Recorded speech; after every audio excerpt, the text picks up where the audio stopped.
At dawn on 19 May 1536, inside the cold stone walls of the Tower of London, Anne Boleyn rose for the final time. The sky above the Thames was still grey, the air heavy with a silence so dense it felt almost unnatural. The woman who had once held the heart of the most powerful monarch in Europe, King Henry Roman VIII, now prepared to die by an execution method so rare in England that her death would be remembered for centuries. The exact date, carved into history with chilling clarity, marked not only the end of a queen but the turning point of an entire nation. England itself would never be the same again. Anne Boleyn did not sleep the night before. Those who kept watch over her reported that she alternated between long stretches of prayer and moments of trembling fear. Yet when the sun finally rose, witnesses claimed she stood with unusual calm. She dressed carefully, choosing a grey gown with a crimson kirtle beneath it, the colours sombre yet striking. She wanted to leave the world with dignity, even if the world had denied her justice. Before she stepped out of her chamber, she looked in the mirror for the last time, not as a queen, not as a condemned woman, but as Anne Boleyn, a daughter of a noble household who had once captured the heart of a king and changed the destiny of a kingdom. Her fall had been as swift as her rise, and now every step she took echoed the political, religious, and personal storms that had brought her here. To understand how she reached this morning, one must look back to the moment Henry Roman VIII noticed her. Anne was not traditionally beautiful in the way court expected, but she possessed something far more dangerous. Her sharp intelligence, her bold manner, her refusal to submit to the king without promises, elevated her above all other ladies at court. She became the obsession of Henry Roman VIII at a time when England's throne was threatened by the lack of a male heir.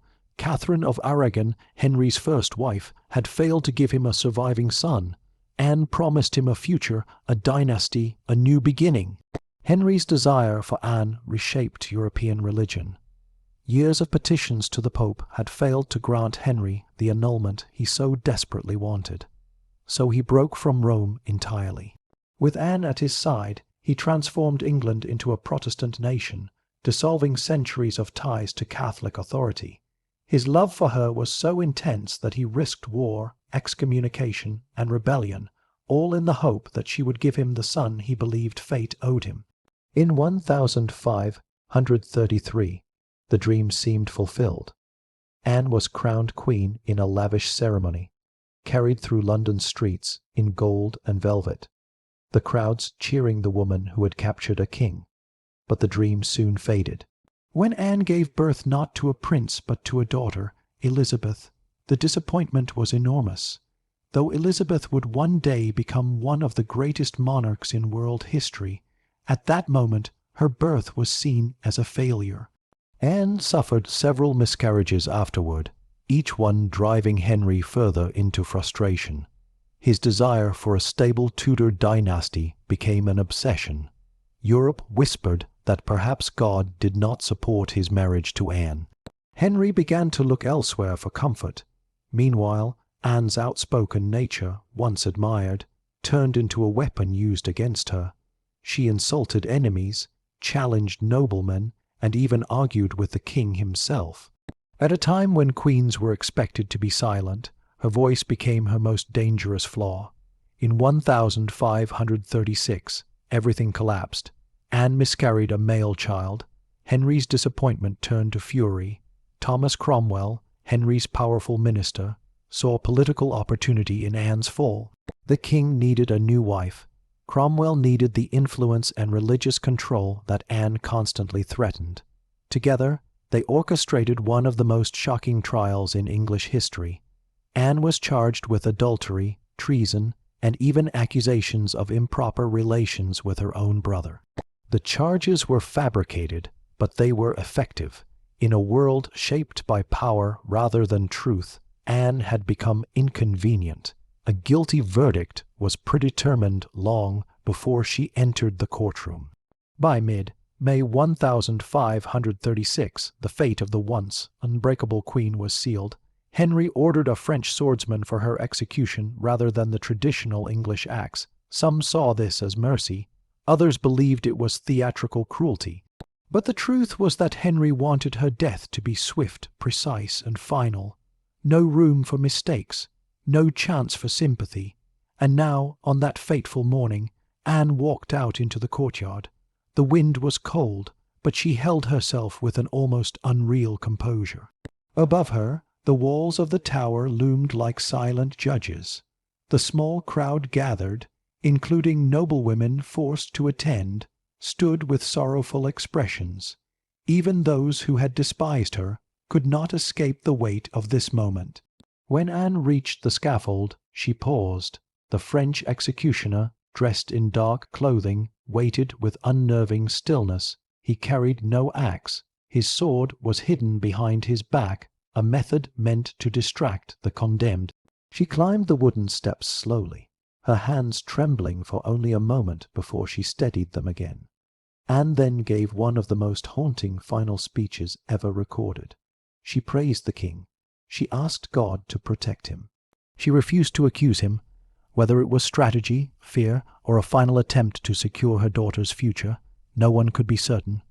What is certain is that her words echoed across the courtyard like a plea not for herself, but for Elizabeth. When the moment came, the executioner knelt before her in the French style. Anne removed her own headdress, arranging her hair so that nothing would obstruct the sword. Witnesses said her lips moved in silent prayer. Then, at the signal, the executioner called for a distraction, causing her to turn her head slightly. The sword struck. It was so fast, so silent, that many could not believe it had happened. Her head fell, but her body remained upright for a moment before collapsing. The crowd gasped. Even the hard-hearted guards flinched. Anne Boleyn, the queen who had changed England, lay lifeless. Her execution was not the end. It was the beginning of a legacy that would haunt England for generations. When Anne Boleyn's head fell on the morning of 19 May 1536, the shockwaves did not end with the thud of her body collapsing on the scaffold. In fact, the moment her life ended, a new and far darker chapter of Tudor history began. The courtyard at the Tower of London, moments earlier filled with murmurs and shifting feet, fell into a heavy silence. The witnesses stood frozen, as though time itself had hesitated. No one expected sympathy from a king who had already prepared to marry another woman the very next day. Yet even Henry Roman, VIII's closest courtiers, understood that the execution of a crowned queen was something monstrous, almost unnatural. What had happened inside the tower was not merely a legal sentence.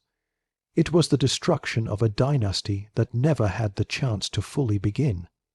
Anne's lady, in waiting, Margaret Wyatt, was among the few allowed to gather the remains. She stepped forward trembling, her hands shaking as she lifted the queen's head and wrapped it carefully in a cloth. There was no coffin prepared for Anne, no ceremony, no funeral rites for a woman who had once commanded the full splendor of the English court. Instead, she was placed in an old arrow chest, far too small to fit a queen with dignity. The humiliation did not end with her death. It swallowed even her remains. The Tower Chapel, St. Peter ad Vincula, became her final resting place. There was no procession, no chanting priest, no mourning bells. Only a handful of attendants witnessed her burial, and even they dared not weep openly. To mourn Anne Boleyn too visibly was to risk being seen as loyal to a condemned traitor, and that could mean sharing her fate. Meanwhile, outside the fortress walls, the people of London whispered. Some believed Anne had bewitched the king, others believed she was innocent. Many were simply shocked that a queen could be executed by her own husband, something unheard of in English history. A few women reportedly cried in private, terrified of what England had become. If even a queen had no protection from the king's fury, what protection did anyone else have? But Henry Roman, VIII, was already moving forward. While Anne's blood was still fresh on the scaffold, he dressed in white, a color associated with celebration and new beginnings, and waited impatiently for news of his next marriage. Jane Seymour, the quiet and obedient lady, in waiting who would become his third wife, was already being prepared for queenship. The contrast between Anne's bold, outspoken personality and Jane's gentle silence was intentional. Henry wanted a wife who would not challenge him. The court had learned a harsh lesson. Power could be taken away as quickly as it was given. The political consequences of Anne's execution were immediate. Thomas Cromwell, the architect of her downfall, rose to unprecedented power. He had removed his greatest rival and secured his influence over the king, but he also created something far more dangerous, a precedent. If a queen could be executed for treason on questionable evidence, then no one, not even those closest to the king, was safe. Cromwell would eventually learn this himself, when Henry later turned against him in a similarly swift and brutal fall. Across Europe, Anne's execution sparked outrage, curiosity, and fear. Ambassadors from France, Spain, and the Holy Roman Empire sent urgent letters home. Some called Henry a tyrant. Others claimed Anne had brought the fate upon herself by challenging the natural order. But almost all agreed on one thing: England had become unpredictable. The break from Rome, the execution of a queen, the rapid remarriage, all of it, painted a picture of a kingdom spiraling into instability. In Rome, the Catholic Church saw Anne's death as a divine victory. She had been the symbol of England's rebellion against the Pope, the woman whose marriage to Henry had triggered the English Reformation. Now that she was gone, many hoped the king would return to the Church, but Henry did not. He had gone too far to turn back. Anne's fall did nothing to reverse the reforms she had inspired. England remained separated from Rome, and the Church of England grew stronger under Henry's control. But perhaps the most tragic consequence of Anne's death was its impact on her daughter, Elizabeth. The infant princess, born only 3 years earlier, was now declared illegitimate. Her title was stripped. She was moved to a distant household, her status reduced to that of a noble child rather than an heir to the throne. For much of her early life, Elizabeth would be treated as an inconvenience, a reminder of a queen the kingdom wanted to forget. Yet history would remember her very differently, for though Elizabeth was cast aside, her mother's execution would shape her character in ways that no one could foresee. She grew up knowing the crown was not a shield but a fragile burden. She learned that loyalty at court was a shifting illusion, and that a monarch must survive by intelligence rather than trust. The girl who once had no throne would eventually become one of the greatest rulers in world history. But the shadow of Anne's execution would follow her forever, carving into her the caution that defined her reign. Back in the Tower, the days following the execution were strangely quiet. The scaffold where Anne died was dismantled quickly, as if the wood itself carried a stain no one wanted to acknowledge. Soldiers scrubbed the stones where her blood had fallen, not out of respect, but out of a desire to erase the memory. Yet no matter how thoroughly the courtyard was cleaned, the people who had witnessed the execution claimed something lingered, a feeling of dread or sorrow or unfinished justice. Some even said they heard footsteps at night or the faint sound of a woman weeping. Whether such stories were born from guilt or superstition does not matter. The truth is that Anne's death left a mark not just on the Tower, but on England's collective consciousness. Writers, poets, and historians debated her innocence for centuries. Some painted her as a seductress who destroyed a king. Others portrayed her as a victim of political cruelty, a woman punished for ambition at a time when ambition in women was considered a threat. Even today, her final mourning remains one of the most dramatic and haunting events in Tudor history. Anne Boleyn was executed not because she was guilty, but because she was inconvenient. She was clever in a world that punished clever women. She had opinions in a world that demanded silence from queens. She tried to shape history, and history struck back. Her fall was more than personal tragedy. It was a warning, a turning point, and the beginning of a legacy that would one day rise again through her daughter. And though the world moved on, the memory of that morning in May, the quiet courtyard, the hidden sword, and the queen who faced her death with unshakable dignity continues to haunt every retelling of her story. To understand why Anne Boleyn's execution remains one of the most haunting events in English history, we must step back into the storm-filled months leading up to May 1536. Her death did not happen in a moment of passion or sudden rage. It was calculated, organized, manufactured step by powerful men who understood exactly how to destroy a queen without lifting a sword themselves. The execution on 19 May was merely the final act of a political performance designed behind closed doors in whispers and through carefully crafted lies. The charges brought against Anne were so extreme and so scandalous that even many who disliked her could not fully believe them.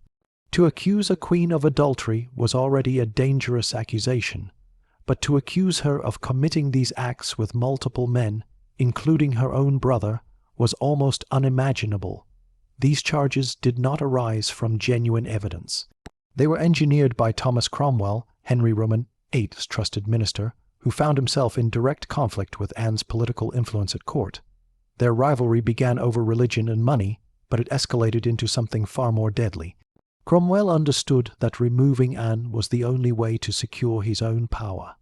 The first step in her destruction came quietly. Cromwell began collecting statements from frightened courtiers, twisting their words into something dark. A misplaced joke, a friendly conversation, a moment of courtly flirtation, everything became evidence. Women close to Anne were interrogated, pressured to speak against her. Many later admitted they said what they had to in order to protect their own lives. Others remained silent out of fear. Some whispered rumors without realizing how those words would be used. Anne herself sensed something was wrong weeks before her arrest. Letters show she felt Henry becoming distant.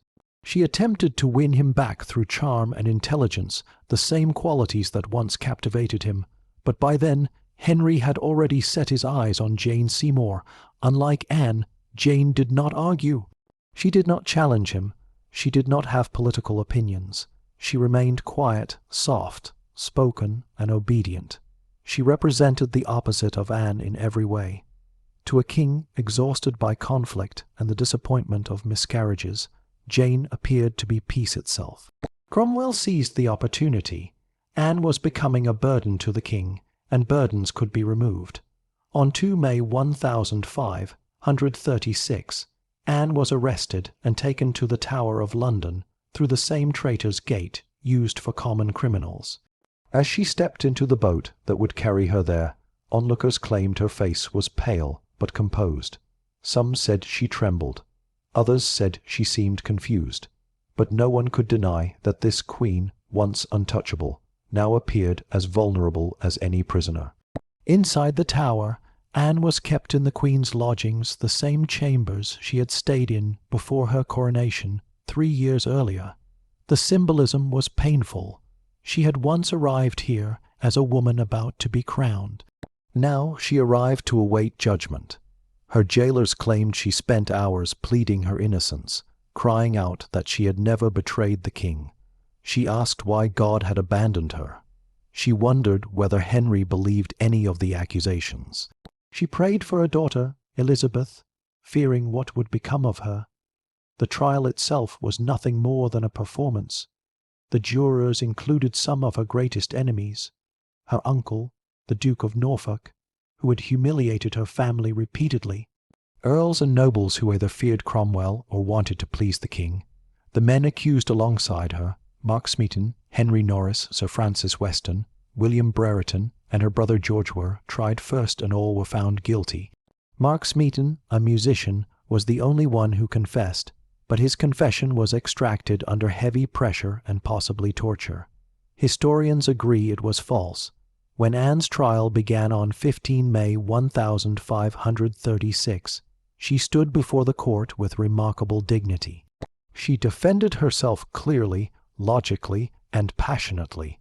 Several witnesses later admitted that Anne argued so convincingly that had she been an ordinary woman, she might have been acquitted. But she was not ordinary. She was a queen the king wanted gone. Her innocence did not matter. Her intelligence did not matter. Her marriage vows did not matter.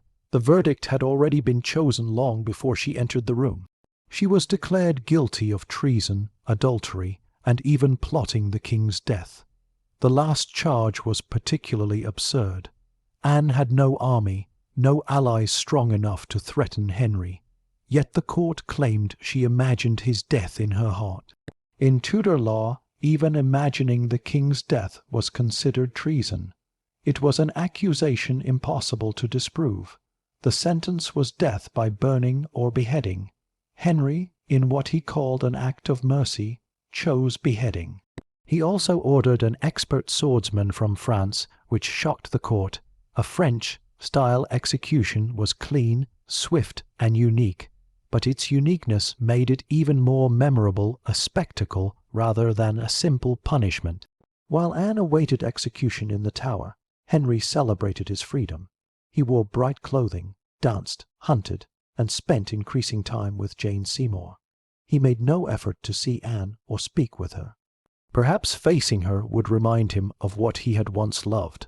Perhaps it would remind him of what he had done. Or perhaps he simply no longer cared. The king who had once written passionate letters to her now acted as though she had never existed. Anne spent her final days in prayer, reading the Bible and speaking to the ladies who attended her. Some said she laughed nervously at times, a sign of terror and exhaustion. Others said she showed moments of calm acceptance. One of the ladies later wrote that Anne kept repeating the same fear, that her name would be blackened forever, and her daughter would suffer because of it. But Anne did not know that her death would eventually elevate her legacy far beyond the reach of any slander. 2 days before her execution, Anne learned that the French swordsman had arrived. She was told it would be quick and painless. She thanked the lieutenant of the Tower politely, saying she had heard the executioner was very expert. Her composure stunned everyone around her. Even her enemies later admitted she faced death with more courage than many men would have shown. Meanwhile, Cromwell prepared for the final step of his plan. He had successfully destroyed Anne, but he also had made powerful enemies among those who believed her execution dishonored the English crown. For now, he stood unmatched, but history would not let him escape consequences forever. By the night of 18 May, Anne knew her life would end the next morning. She prayed long into the dark hours, asking God to protect Elizabeth. She requested that her brother's burial be treated with dignity. She asked forgiveness from anyone she had offended, and finally she prepared her soul for the end. When the sun rose, she walked out of the Tower chambers with unwavering resolve. Her execution was the result of political ambition, personal resentment, and a king's desperation for a male heir. But the truth behind the charges was clear. Anne Boleyn was condemned because she stood in the way of powerful men. Her intelligence threatened them. Her influence frustrated them. Her refusal to be silent infuriated them. And so they silenced her. But history remembers what those men tried to erase. When Anne Boleyn's lifeless body was carried from the scaffold and placed in an old arrow chest on 19 May 1536, it seemed like the final chapter of a tragic and turbulent life. But history had other plans. Her death did not silence her. It amplified her voice across centuries. It reshaped England's destiny, influenced the rise of one of the most powerful monarchs the world has ever known, and left behind a legacy so haunting that it continues to captivate historians, artists, filmmakers, and the public even today. In the immediate aftermath, Henry Roman VIII believed he had solved his problems: a new queen, a new marriage, and the hope of a new male heir. But removing Anne solved very little. Instead, it opened wounds that would never fully heal. The English court remained shaken for months. Whispers that Anne was innocent spread quietly from noble house to noble house. Many did not dare say it aloud, but they felt it deeply. A queen had been executed on charges that did not make sense, and everyone knew the kingdom had crossed a line that could not be uncrossed. Those who examined Anne's downfall in the years following her death recognized patterns that would repeat again and again in Tudor politics: the rapid rise and sudden destruction of anyone who threatened the king's authority or the ambitions of his ministers. Thomas Cromwell, the mastermind behind Anne's trial, discovered this truth too late. Less than 4 years after Anne's execution, Cromwell met the same fate: arrested, condemned, and beheaded on charges manipulated by his enemies. He died believing the king had turned against him unjustly. In his final days, he confessed that the same machine he built to destroy Anne had ultimately been turned against him. Through Cromwell's death, Anne's legacy proved something powerful. Injustice in Tudor England did not choose permanent loyalty. It eventually reached everyone. But Anne's truest legacy was not in the downfall of Cromwell or even in the political chaos that followed. Her most profound mark on history lived through her daughter, the child she once feared would be discarded forever. After Anne's execution, Elizabeth was treated with cold indifference. Her household was reduced. Her rank was lowered. She was declared illegitimate by Parliament. For years, she lived on the margins of royal life, a child who had lost both status and a mother in the span of a single day. Yet Elizabeth was watching and learning. She observed the fates of her stepmothers as they entered and exited her father's life, sometimes through marriage, sometimes through death. She watched the court's shifting alliances, the way power changed hands, and how even queens were vulnerable. She grew up understanding danger, distrust, and restraint. Anne's execution had carved into Elizabeth's soul the one lesson she would carry into adulthood. Survival required intelligence, patience, and an unshakable sense of purpose. When Elizabeth finally ascended the throne in 1558, she carried her mother's memory with her, not openly, but quietly, as a flame that never went out. Elizabeth became one of the greatest monarchs in history. She led England into a golden age of exploration, culture, and stability. She navigated threats from Spain, France, the Pope, and rebellious nobles. She refused to be controlled by marriage, famously declaring that she was married to her kingdom. Her reign proved something extraordinary. Anne Boleyn's bloodline did not condemn England. It strengthened it. The daughter of a queen, once labeled a traitor, would become the very queen who defined an era. Though Elizabeth rarely spoke about her mother publicly, she made her feelings known in subtle but powerful gestures. She protected and promoted those who had once been loyal to Anne. She kept portraits of her mother near her private chambers. And she ensured that Anne's memory quietly regained dignity and honor. Through Elizabeth, Anne rose again, not as a condemned woman, but as a mother of a monarch whose wisdom and courage shaped the modern world. While the political world struggled with the consequences of Anne's death, the cultural world began to immortalize her. Writers from the 16th century onward became fascinated by the contradictions in her life: a woman loved passionately by a king, then executed by his command; a queen who sparked religious upheaval; a woman accused of monstrous sins, yet remembered with sympathy and admiration. These contradictions made Anne Boleyn not just a historical figure, but a symbol of ambition in a world that punished strong women, a symbol of innocence destroyed by power, a symbol of how personal desire can alter the fate of nations. In the centuries after her death, stories emerged that Anne's ghost haunted the Tower of London. Visitors claimed to see a woman dressed in Tudor clothing wandering the grounds, carrying her head in her hands. Others reported hearing soft footsteps or the faint rustle of silk. Whether these stories are true or merely reflections of collective guilt, the symbolism is undeniable. Anne's presence lingers not because of superstition, but because her story remains unresolved in the moral imagination of the world. Modern historians have studied her trial extensively. Most agree the charges were fabricated. There was no credible evidence of adultery, no proof of incest, no real threat to the king. Instead, they see a pattern familiar in political history, a powerful woman standing between powerful men. Anne's intelligence, confidence, and refusal to be silent were virtues in one era and crimes in another. Her enemies twisted her strengths into accusations. Her boldness became arrogance. Her charm became seduction. Her intelligence became treason. Anne's story also influenced later discussions about gender and authority. She became an early example of how politics can turn against women who seek influence. Many modern scholars view her as one of the most important female figures of the Renaissance, not because she held a throne, but because she changed the world by being herself a woman who refused to accept silence as a rule. Her execution set into motion events that reshaped England permanently. The Protestant Reformation in England solidified after her death, not before it. Henry's marriage to Anne had forced the break from Rome, but her fall prevented any chance of reconciliation. Each subsequent monarch would grapple with the religious landscape she helped create.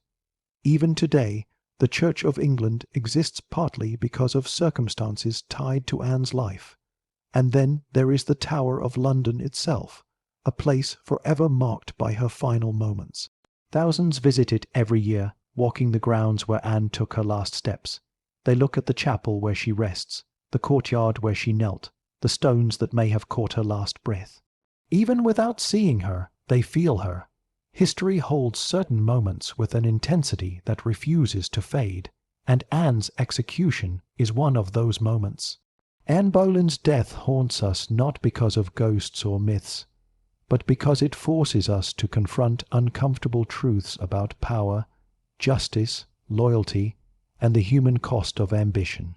Her story shows how quickly love can turn to betrayal, how fragile the lives of leaders can be, and how choices made by individuals can alter the fate of nations. Above all, her legacy reminds us of this. Execution may end a life, but it cannot silence a legacy that history chooses to remember. Anne Boleyn changed England in life, and she changed it again in death. Her daughter would rise to greatness. Her story would ignite debate for centuries, and the date 19 May 1005, 136, would forever stand as one of the most haunting days in the history of the English crown. This is why what really happened at Anne Boleyn's execution continues to haunt the world.